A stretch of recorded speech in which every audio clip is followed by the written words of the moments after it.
the season review.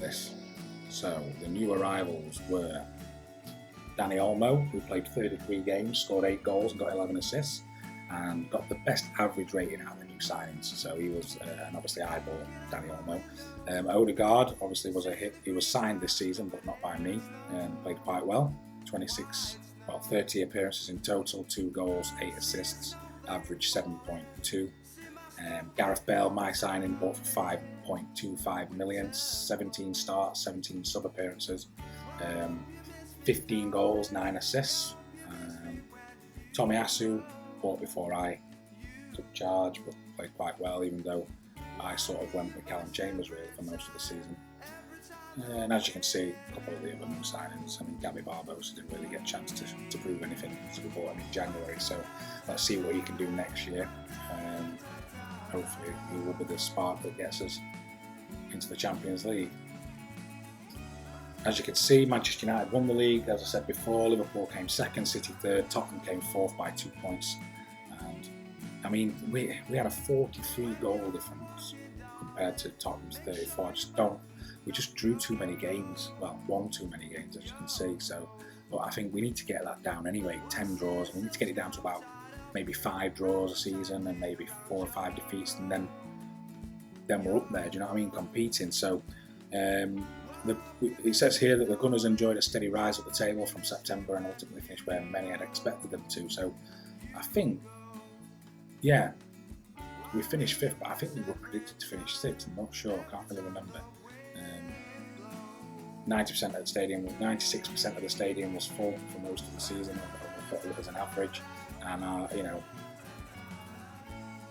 Aubameyang, 16 goals. So yeah, played quite well. I mean, we lost to Liverpool, we lost to Manchester United, we lost to Man City, we lost to Tottenham, who obviously ultimately came 4th, we lost to Chelsea, and that was early on in the season. So we only lost to the big team, but there's just far too many draws in there, like, against the likes of Norwich and Burnley and Wolves and Leeds and Palace, and they're the games you can't be drawing at this level. So that's ultimately why we've not finished in the top 4, to be fair. Now, biggest win of the season, smashed Brentford 5-0.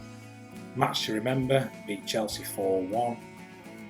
And then goal of the season was a top draw goal from Thomas Partey, struck from about 26 metres out.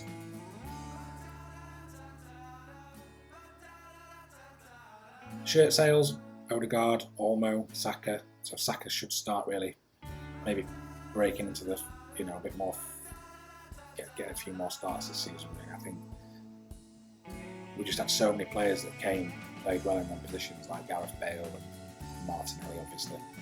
And Aubameyang still knocking around, or retired from international football to sort of try and help us. Now, yeah, this is interesting. So this is how we lined up for most part of the season. Now, as you can see, Rob Holding. We chose Rob Holding over Mari and sold Mari.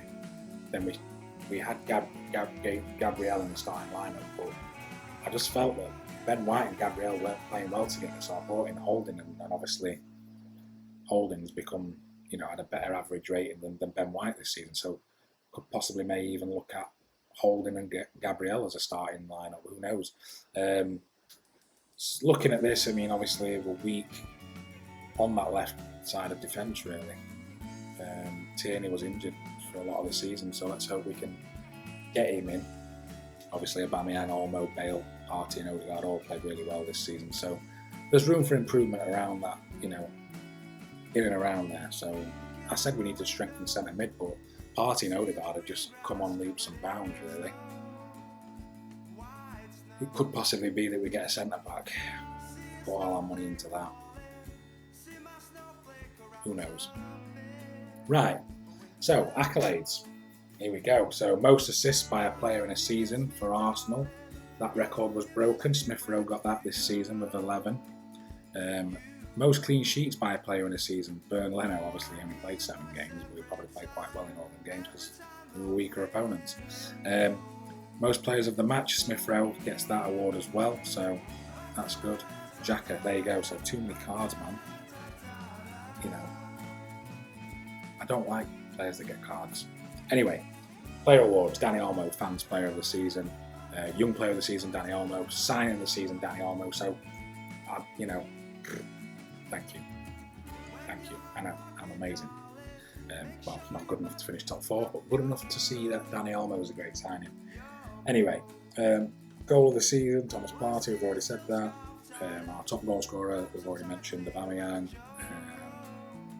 Most passes completed, Gabriel. This is what I'm saying. So there is qualities in each player, but they just don't seem to all sometimes necessarily play well together. So there you have it. Anyway, team report, notable strengths.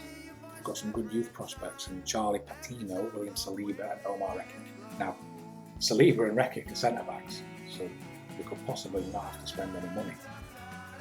Patino is obviously centre mid. We were strongest down the left, as you can see. Saying we could do with more depth in goal. We lack good tackling. There you go. So I don't know, centre mid maybe, someone who's really good at tackling. But Basuma from Brighton, that's a possibility. I'll have a look at him. Anyway, thanks for tuning in. This is going to be a 2-part episode. The next episode will be sort of pre-season time, looking at selling and buying, who we've sold, who we've bought, who we're going to buy, and looking forward to next season. So that's going to be the next part of this short video. But thanks for tuning in to FCFM. Appreciate it. Remember to subscribe. See you later.